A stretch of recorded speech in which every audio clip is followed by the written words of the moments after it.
Khethile on the left off. Hey, namhlanje ihamba kanje. Luyanda.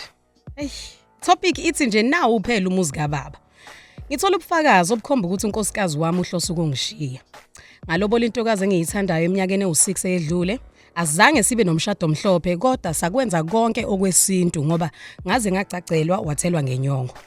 Khona sengihluphile ingane yabantu, angiphiki. Ngoba sekukaningi ingithola emaphutheni kodwa iqole iqhubeke nempilo. Nangalesikhathi singakoshadi sasiphila leyo mpilo nje. Ngibanjwe axole. Ngiyayondla lengane yabantu kanye nengane eyodwa esinayo ndawonye. Ngenza sure abashoti ngalutho ngoba umsebenzi usangivumile. U10k ngenyanga ngiyamfakela ebank ngenzela ukuthi angashoti ngalutho nengane. Unkosikazi akuyena umuntu othanda ubukhazikhazi kanti futhi uyathula kakhulu. Bengizithanda zombili lezi zinto ngaye kodwa manje seziyangithusa.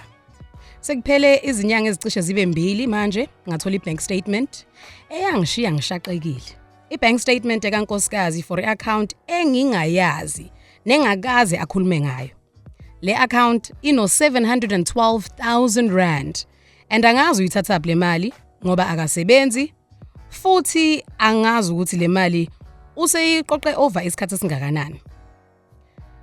Angikwazi nokubheka ukuthi iqhamuka kubani le mali. Ngoba okwavela kule statement ukuthi nje kwaba nama cash deposit amathathu kuleyo nyanga eyayiveziwe. U3k, u6k as well as 2k.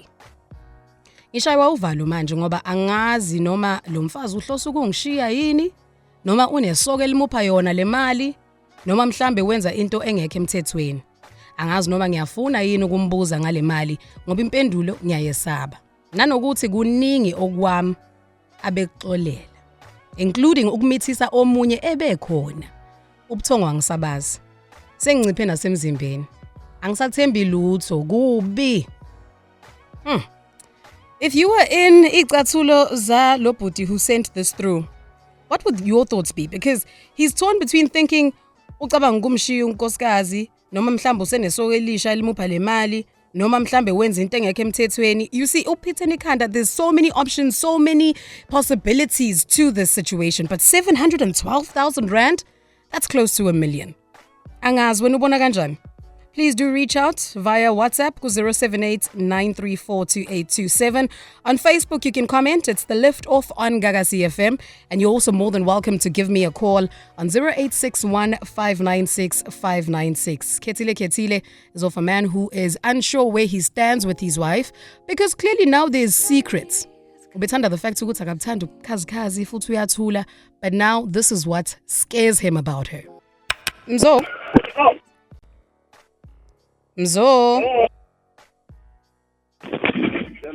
Hi, unjani? Ngiyaphila. Hey Mzo, uyazi ukuthi uyakhala ubhuti ukuthi hey, sithandwa sakhe akasazi manje ukuthi kwenzakalani. Khona ama secret accounts, khona ama 712,000 rand. What would you think if you were him and what's the way forward? Yazi ukuthi into ebhlungu welo about ama relationship esesibekona. Ungayenzi vethi into ongekuthanda kuyenze kwena. Futhi yabona uma uzoloku uxolela into eneyodwa lo muntu awumthathi serious. Uzoloku uxolela wenza ama mistake afana njalo wena uyaxolela. And ubhuti nje manje ufanele atest ukuthi akawudlayo. Umuntu wakhe lo awufundise lokusazana ukuthi make ethi uxolile nakhona imizamo ayenzayo ukuthi mhlambe aqhubeke nempilo. Kodwa akambuza. Ngoba usahleli naye akambuza to reality inje ngoba injalo anga assume. Ngoba uku-assume kuzomenza ukuthi acabanga ukuthi ekhamcabanga ungishiya kanti lo muntu esifanele uxolile ngempela akekho lapho kodwa kwesinye isikhathi uzothi mayithi uyambuza athi yazini lezi zintathu uzenza sezingiholele la uthole futhi iqiniso naye sekufanele lamukele linjengoba linjalo. Hey kodwa akambuze straight ukuthi lana ungitshela sithanga sami kwenzakalani la amchazele leyo mpendulo azoyithola fanele naye imukele njengoba esuke exolisa bese imukele usizo. Hayi, ngiyakuzwa Mzo. Thank you so much for the call, ne? Ngiyabonga kakhulu. Sharp. Sure. Hello? Yebo Sandana. Sawubona njani? Ngi-right masonjikazi wena. Hayi no ngiyaphila. Ngikhuluma noba? Ukhuluma noNhlakanipho uthi Dream Chaser Ngcobo owaziwa ngothando eMaris. Ngisenanje namhlanje. Jwayele ukuba seMarisburg. Danke inhlakanipho. Umzo uthi usisi is giving him a taste of his own medicine. Wena uthini ubuzowenza njani kule situation? Ya mfethu, njengoba nje angithi nayo benempilo kwaze impilo yakhe yavela ngokuthi kuhlale isisu komunye umuntu. So umnikeza umuntu akuzisa wona kufanele yabo.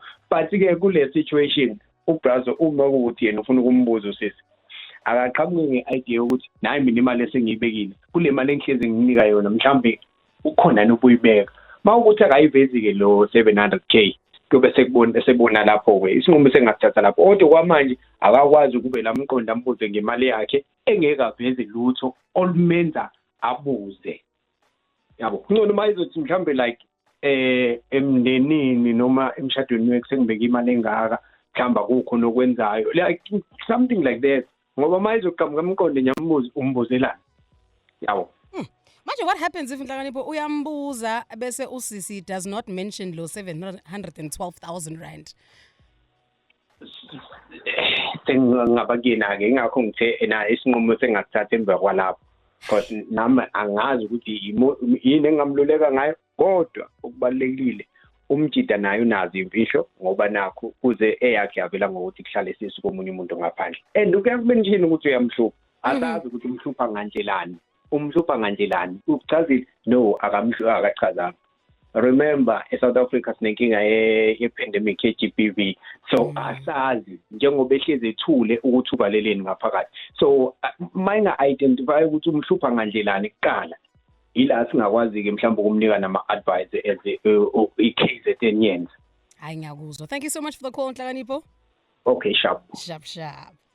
Nhlakanipho saying maybe he must start off by being honest, saying uthanda sami na imali ngiyibekile. On your side, do you have ama savings? Maybe, you know, act like there's a plan that he has thizeni ukuthi so where are we standing financially? I don't know. What's your take on the matter? How would you best deal with it? Uyasho ukuthi uyasaba ukubuza because impendulo yalo yokuthi le mali iqhamukaphi uyayesaba futhi naye. Philo going on to Facebook to see your comments.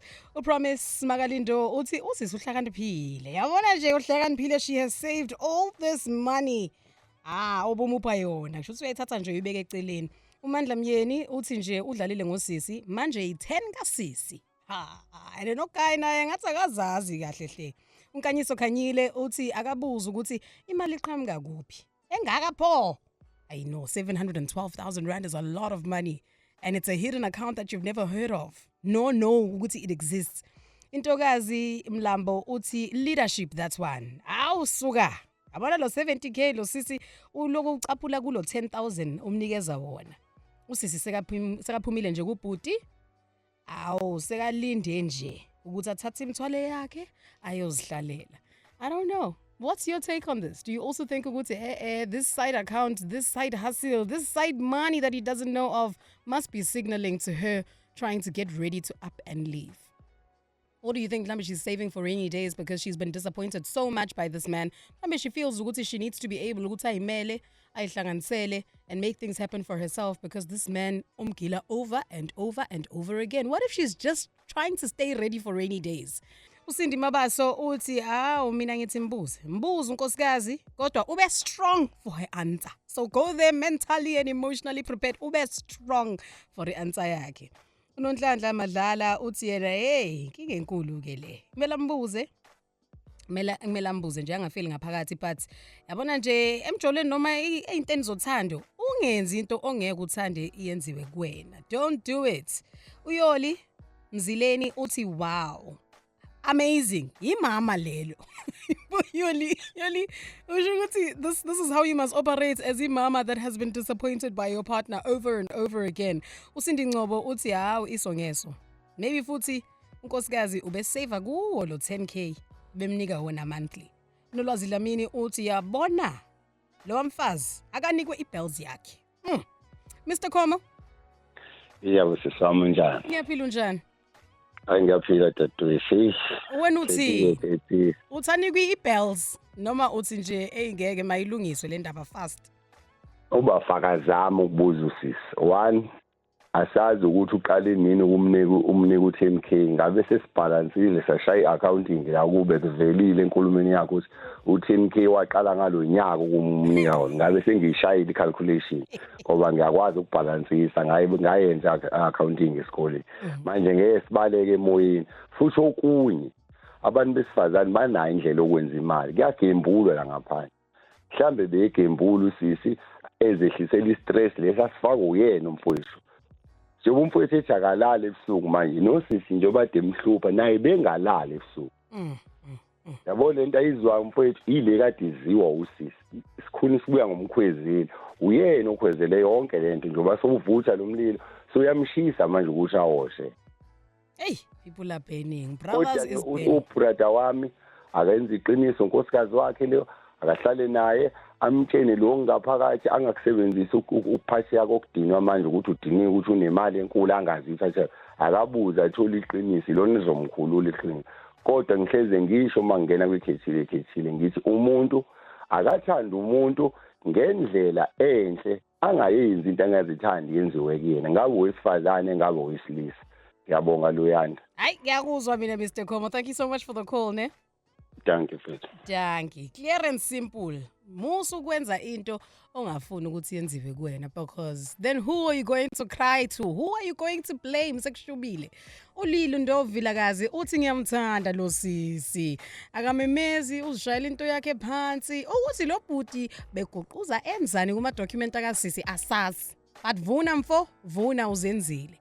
Uma kaGundi Majobe uthi aze kukhona into abantu besilisa abangayazi ukuthi the more wenza amaphutha ngixolela uthando luyancipha kanye netrust and once kwaphela leyo nto suke sekulahleka itaste yothando le ndoda nje undlalile lo mbhede ayilaleke phela manje uma kaGundi wathi nje it's time for your sleepy you made this bed now lie in it umenzi Ndlovu uthi akangabuzi avela aqhamuke nenkinga edinga isamba so 500,000 ezoba mhlambe ibhizinisi yabo elizovusa nje umuzi ubuka ukuthi uyoke ayiveze le mali noma cha awukodwa menzi uSibu Maphumulo also agreeing with Menzi's idea saying engathi angayithatha ke le advice lena Unonhle Miss Pretty Ntombela uthi give that woman her bills ngaze ngamthanda ubabes umfundo maps uthi impela indlela yaziwa umhambi ucabanga ukubi kodwa nje akukho nje umcabanga omuhle ukuthi mhlambe lo sisi sikhona isizathu sokuthi agcine le mali he's only thinking of bad things because he's only done bad things to her hectic let's hear your last round of voice notes hello Maluya hello mina guys ngithanda ukuphawula ngale ndaba yalo sisi lona lo bhuti lo yazi ngendlela engiyibuka ngayo mina mhlambe akayibukanga wayibukisisa kahle because uma ubuka kahle uma ukuthi umsendela u10,000 every month mhlambe ngoDecember mabe bonusile naye yambonusisa okay ugel mhlambe akacabanga ukuthi mhlambe uyayisave some part of that money mhlambe mina ngibona ukuthi mhlambe ugel la ehlala khona kuba uphuma ekhayeni right umuntu right which imali akayona umuntu oyidinga ngalo ndlela leyo ama savings akhe so uyayisave imali because mina ngithema ngihlala phansi ngiyibala le mali njoba ngiyibala iyahlangana phinde izibe over kule mali amupha yona akabheka ama spending ukuthi spenda kanjani akaphinda ahlale phansi acabange kahle because iyahlangana iziphinde ibe over imali amupha yona kule mali athi uyifice kwi-account maybe you open a saving account akwazi ukuthi asave imali maybe saving for something like enkulu or something aw guys bongiwe lo akakheso Morning Luyanda Morning ayi khethile yo yamema shubile ayabo mina nje into engam-advise ngayo ma brother umfowethu lo aqinise ubudoda bakhe enze sure ukuthi akeleselenzi iphutha akasamhluphi umamazi kodwa Nkosi uyamthanda ngalendlela le enze sure ukuthi manje uqonde njengothi lo mkhonto ngoba usebona into enjeni idlozi la kubo mina ngithi liyamthanda yena akenze sure nje ukuthi umbamba ngabe samdedela lo mama lo unkosikazi wangempela lo angibonke ke weMaluya lo sawubona weMaluya lo sihambe wabuya yo isigaxa sale ndaba le yo Jesu kodwa ke mina yami advice for umfowethu ukuthi since unkosikazi wakhe ambuze ngayo straight imali if engayidisclose kuzobe kukhombisa ukuthi khona okushaya amanzi because fanele ayidisclose if ukuthi uright yonke into i-transparent but if engayidisclose nje kuzobe khona okushaya amanzi of which will make ukuthi ubhodi lo kuzofanele avule amehlo ukabona ukuthi wenze njani njengendoda. Kona kunzima kona kodwa-ke ake siyembe ukuthi kuzolunga. Usiyalo emandawo. Danko. Danke siya. Hayi asithemba ukuthi kuzolunga. Ngicela sishiye lapho Khethile yanamhlanje because we've had your input. Truly appreciate it, especially because we've had different points of views and perspectives saying ukuthi, but why can't you see the good in this? What if she's saving for you guys as a family and not as part of the exit strategy sakhe? But also, if these people are married, then it depends because mhlambe ubhuti has access to half of this money because against Islalabo, what is yours is mine. What is mine is yours. Sharing everything equally. I don't know, man. But do get in touch with your Khethile. Send us an email. It's theliftoff@gagasi995.co.za. And next week, Monday, we might just be helping you.